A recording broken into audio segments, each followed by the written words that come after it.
remember that day. I never forgot it. You know, Gladiator 2 is one of those movies that just really didn't need to be made. The original Gladiator is nearly a masterpiece. I'd give it a 9.5 out of 10. It's an incredible movie. The story was very compelling. I cared about all the characters. And there wasn't really a single moment in the first Gladiator that took me out of the lore. Nothing took me out of the world of Maximus Decimus Meridius. I was in it the whole time. I was in it when Joaquin's character kills his father, Marcus Aurelius, and takes over the empire, and then Russell Crowe figures it out. You know, it was just so compelling, and it turns into this incredible revenge plot of him coming back, getting to face the Emperor face to face, and taking his revenge in the arena, which is exactly what we wanted. This is not a review about Gladiator 1, though. This is a review about Gladiator 2, where they take the same story, or they kind of bastardize the same story, and then try to retell it, but worse in every conceivable way. So I think my main gripe with Gladiator 2 is really the fact that the story is told out of order.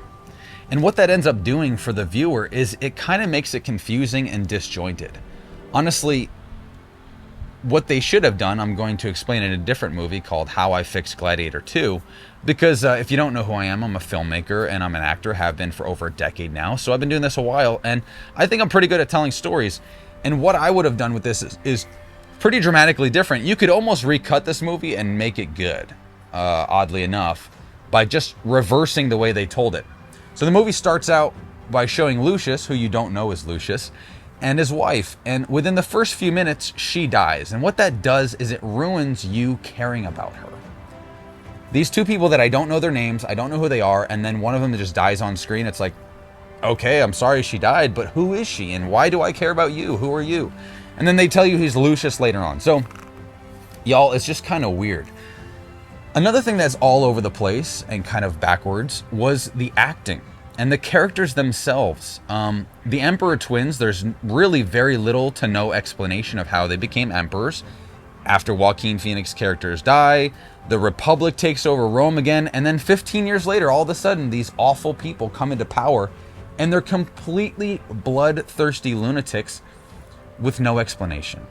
One of them has an infection in their testicle. It makes him, for lack of better terms, like retarded, which means to be slow, right? He's totally retarded. He can't get clear thoughts out. He elects a monkey to be one of his regions. You know, it's just so weird, man. And you don't care about them.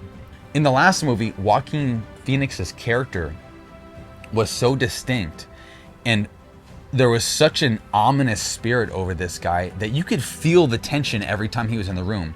When I saw the twins, the Emperor twins on screen, I was just annoyed. I was just embarrassed for the movie. The entire time, they're terrible.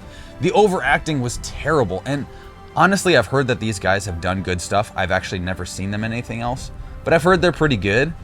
But for this movie, it was really a joke, y'all. It was so bad.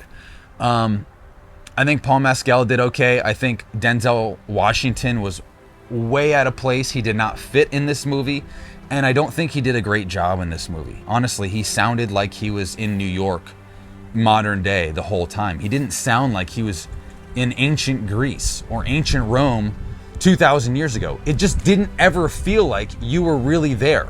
There was something wrong in every scene that took you out of it, whether it was a CGI shark, or there was a CGI monkey fighting the lead character, whether it was a CGI rhino. They really ruined this movie in so many ways, and honestly, I want to keep this to like 5 or 6 minutes, so I'm not going to just rant about the whole thing. I'm going to do that in another video of how I can fix this, and that's going to be coming out right away. But I had to come back and review this, y'all. I know it's been a little while, but my goodness, there was just so many problems with this movie, and I think the biggest thing, I think I'll go back to it as I give this movie a score, is outside of the fact that the day for night scenes were done really, really poorly. I'm talking bad day for night videography here, cinematography.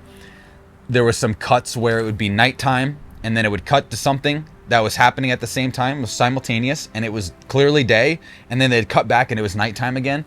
They did that like 5 or 6 times. Like, I feel like in the editing room, they changed the movie a lot. and they didn't do it for the better. I don't know what the original plan was for the movie, but it had to be really, really bad if they had to recut it like this.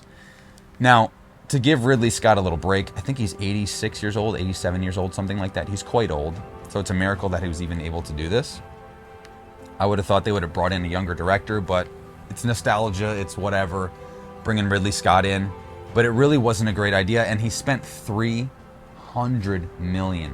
So all things considered, just a story being kind of arse backwards really ruined this movie for me. So I'd say story is about a 3. I'd say acting is redeemed a little bit by the primary character, Lucius, who's played by Paul Mescal. That probably elevates to like a 6. And then I think all things considered, this being shot with $300 million brings it back down to like a 4.5. If I'm being generous, this is a mid movie and it's a 5 out of 10. So that's what I'm going to go with. It's a 5 out of 10. Don't go to the movie theater to see it. Maybe see it when it's free on Amazon Prime or Netflix or something like that. So that's my review. Stick around for the next video, which is going to be how I fixed Gladiator 2. And I think you'll be surprised if you've seen it. There's a couple things we could have done to make it a lot better.